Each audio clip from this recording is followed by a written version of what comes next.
చూస్తున్నాం. నా దగ్గర కాగితాలు ఉన్నాయి, నా దగ్గర కార్తాలాలు ఉన్నాయి, నా దగ్గర ఆధారాలు ఉన్నాయి.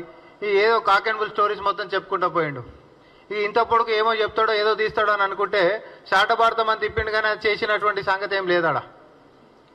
కాంగ్రెస్ పార్టీని విమర్శించనీకే, పాత ఇన్ఛార్జీలు ఎందుకు పోయారో కారణాలు చెప్పనీకే, మమ్మల్ని అడిగేదానికంటే ముందు ఫస్ట్ మీ మాజీ రాష్ట్ర అధ్యక్షుడు అయినటువంటి బండి సంజయ్ని అర్ధరాత్రి పూట పీకేసినటువంటి దానికి గల కారణం తెలంగాణ సమాజానికి చెప్పురి. ఫస్ట్ మమ్మల్ని అడుగుతుండ్రు,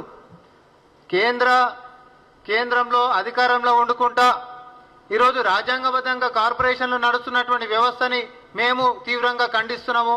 కాంగ్రెస్ పార్టీ బీఆర్ఎస్ పార్టీ లెక్కనే చేస్తుంది కాబట్టి కార్పొరేషన్స్ తీసేయాలని చెప్పి ఒక పనికిమాలినటువంటి స్టేట్మెంట్స్ ఇస్తే ఇది ఎట్లా అవుతుందని చెప్పి మేము అడుగుతా ఉన్నాం. కేంద్రంలో లేవా కార్పొరేషన్లు? దాన్ని నువ్వు అన్ని తీసేసినావా? ఇదే ఖండన ఏదో మోడీ గారి దగ్గరకు పోయి చెప్పు. ఎందుకు ఇట్లా అర్ధరహితంగా మనం మాట్లాడాలి? ఇక కాంగ్రెస్ బీఆర్ఎస్ మార్గంలోనే పోతుంది అని అంట. బీజేపీ బీఆర్ఎస్, అసలు బీఆర్ఎస్ పార్టీ అనే పుట్టుకనే BJP plus TRS equal to BRS అయిందా? మీరు ఇద్దరు కలిసి చేసినటువంటి దొంగ నాటకాలు తెలంగాణ సర్వసభ్య సమాజం మొత్తం చూసింది కదా. ప్రపంచం అంతా కూడా చూసుకుంటా లిక్కర్ కుంభకోణంలో దోషులందరినీ అరెస్ట్ చేసినటువంటి పరిస్థితులలో కల్వకుంట్ల కవిత దోషి లెక్క మరి అఫిడవిట్లలో కూడా కోర్టుల ముంగట పేర్లు వచ్చినప్పటికీ కూడా అన్ని అధికారం ఉండి కూడా అరెస్ట్ చేసేటటువంటిది ఉన్నప్పటికీ ఇక చూడండి రేపు చేస్తున్నాం, ఇక చూడండి ఎల్లుండి చేస్తున్నాం అని చెప్పి టైం స్కెడ్యూల్ ఇచ్చి మరి అరెస్ట్ చేస్తున్నాం అని చెప్పి ఈరోజు తెలంగాణ ప్రజలని మోసం చేసి ఆమెను మాత్రం కాపాడినటువంటి మీ తీరు. అదేవిధంగా కాళేశ్వరం అనేటటువంటిది ఏటీఎం అయిపోయింది. బీఆర్ఎస్ నేతలు అనేటటువంటిది దేశ రాజకీయాలకే పైసలు ఇచ్చేటటువంటి శక్తికి వచ్చిండ్రు అవినీతి సొమ్ములో.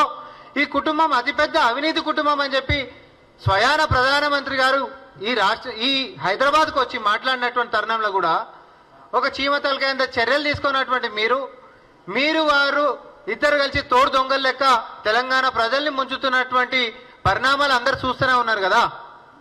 మీ ఇద్దరు ఒకటైపోయి ఒక పక్కనేమో అవినీతి జరిగింది ఏటీఎంలు అయినాయని చెప్పి మీరే అంటారు, ఇంకొక పక్క ఆధారాలతోటి అఫిడవిట్ల పేర్లు కవిత గారితో వచ్చినప్పటికీ కూడా చర్యలు తీసుకున్నటువంటిది మీరే అవుతారు.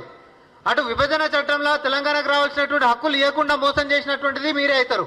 ఈ రోజు ఉల్టా వచ్చి 2 నెలలు కాకుండా ముంగటనే కాంగ్రెస్ సర్కారు మీద ఎఫ్ఆర్బిఎం లిమిట్స్ కి ఇవ్వాల్సినటువంటి సొమ్ము మొత్తం ఇచ్చేసినాం, ఇయ్యనికి ఆర్థిక సాయం ఏం లేదని చెప్పి తెడ్డు చూపించేటటువంటి మీ యొక్క కుటిల రాజకీయం కూడా బయట పెట్టినందుకు తెలంగాణ సమాజం ముంగట ఈరోజు మీరు దోషుల లెక్క నిలబడుతున్నారు. కాంగ్రెస్ పార్టీ అధికారంలోకి వచ్చి 2 నెలలు అయింది.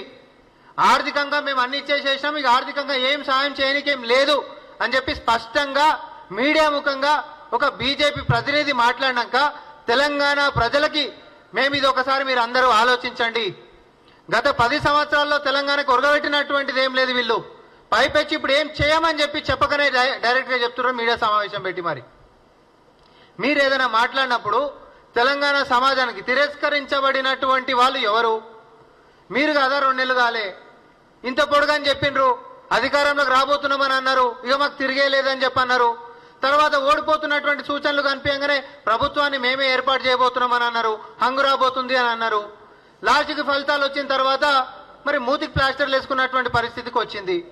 అయినప్పటికీ మీ తీరు మార్చుకోకుండా, వాళ్ళ మీద ఎట్లాంటి చర్యలు తీసుకోకుండా పైపెచ్చు తెలంగాణలో కాంగ్రెస్ పార్టీ అధికారంలోకి వచ్చిందనేటటువంటి అక్కసుతోటి రాష్ట్రానికి ఆర్థికంగా మేము ఏ విధంగా చేయము అని చెప్పి మీడియా ముఖంగా మీరు చెప్పినటువంటి ఈ యొక్క చేష్టలని తెలంగాణ సమాజము మీకు రానున్నటువంటి లోక్సభ ఎన్నికల్లో ఓటు రూపకంగా చూపెట్టాల్సిందిగా మేమందరూ కోరుకుంటా ఉన్నాం.